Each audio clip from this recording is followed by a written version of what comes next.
Welcome, Anna, to Who's Penny. Thanks for joining us today. Thank you, Damien. Tell us a little bit about the business.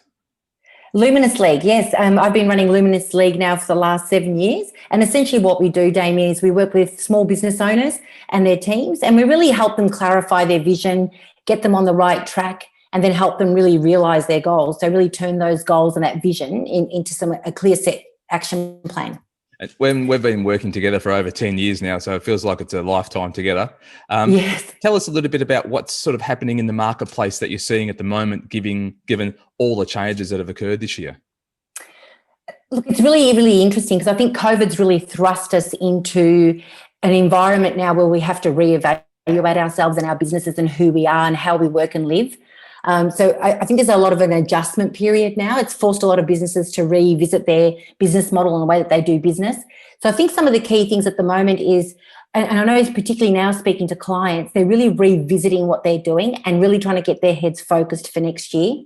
And one of the things I'm noticing in the marketplace is reevaluating that customer value proposition. Yes. You know, like for instance, in my business, a lot of the workshops and the leadership training I've been doing has been face-to-face, you know, and now a lot of it is virtual workshops or online learning. So having to readjust how you deliver your value to your customer.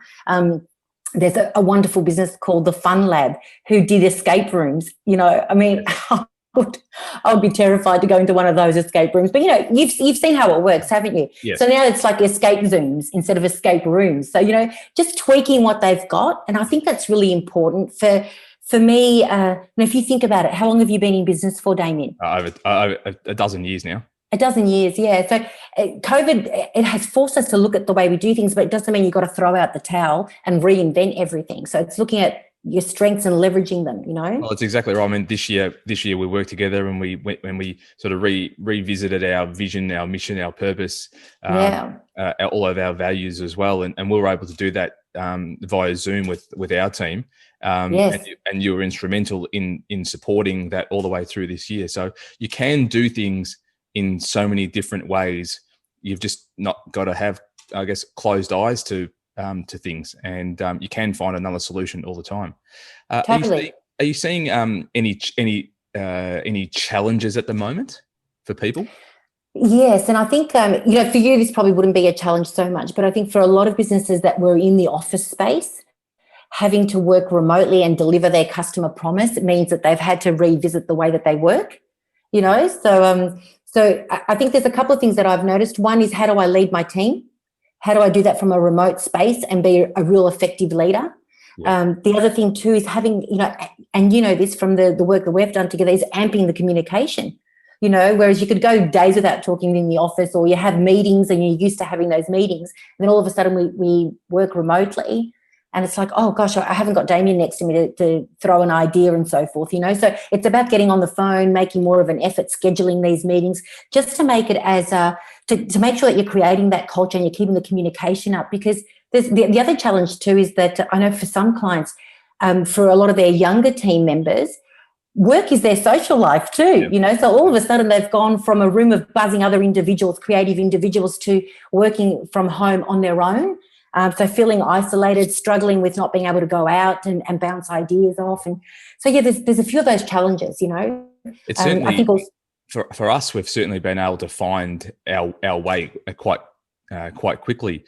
And I think using the digital platforms to communicate and regularly communicate has certainly helped our staff. Yeah, I think that was always a missing piece for us, the way we ran our model last year and the year before and years before that, finding the best way to communicate. But I guess the pandemic actually helped us find that solution. It forced you to, didn't it? And it's really navigated the way for us. So what do you see in the future now, Anna? Given what you've seen this year and all your experience, what do you see in the future? I think a couple of things, Damien. I think one, first and foremost, I think the world we knew beforehand, that's it, you know, like it's changed forever. So I think we really need to look at ways to adapt. And I think that COVID, as difficult as it has been, I think it's really important we take the lessons from COVID and adapt them to 2021. Yep. And moving forward. So I think the way people have worked is is completely different. So I think the future's, especially for team members, there's going to be flexibility in the workplace and employees asking for more flexibility. Can I work from home and come into the office? I think another thing for the future now is that we have to embrace technology. Can you imagine if this happened before the era of Zoom? Or even before the era of email, how would we cope? You know, so I think if anything, I know one of my biggest lessons has been, everything that you feared now, just embrace it and hug it and just get on with it. Because Zoom, I was fortunate enough to have embraced Zoom, but some other, apps like, Slack or Trello and productivity apps, things like that, and other ways of communicating with people is really important. Yeah. And I think for businesses moving forward that were just bricks and mortar, they really need to embrace their online experience now and make it seamless, because people are going online chatting to, chatbots is very familiar.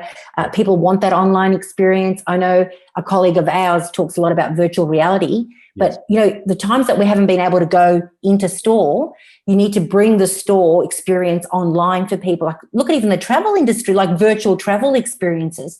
Yep. So I think that's the future and we need to really embrace it. But in saying that, we don't need to go too techie either. I think the old-fashioned values of empathy and picking up the phone, empathy is another thing, Damien. It's more important than ever if we're becoming more technological in our in the way that we communicate. It's even more important that we have that human touch. I totally agree. Yeah. Anna, as we'd like to end all of our Who's Penny episodes, tell us a useless talent that you might have. Now, the word useless and talent doesn't go together, Damien. I think for my boys, that they would argue and say, no, mum's talent is quite special. I'm good at rhyming. Oh, right. So I like to rhyme all the time. My name's Anna Ramondetta. Don't you forget it. I'm a go-getter. And I like to eat a bowl of spaghetti.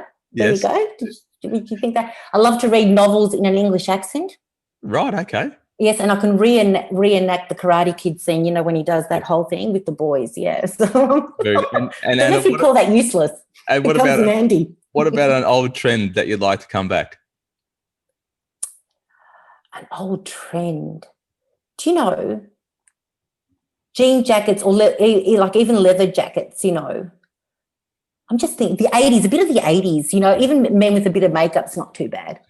The romanticism,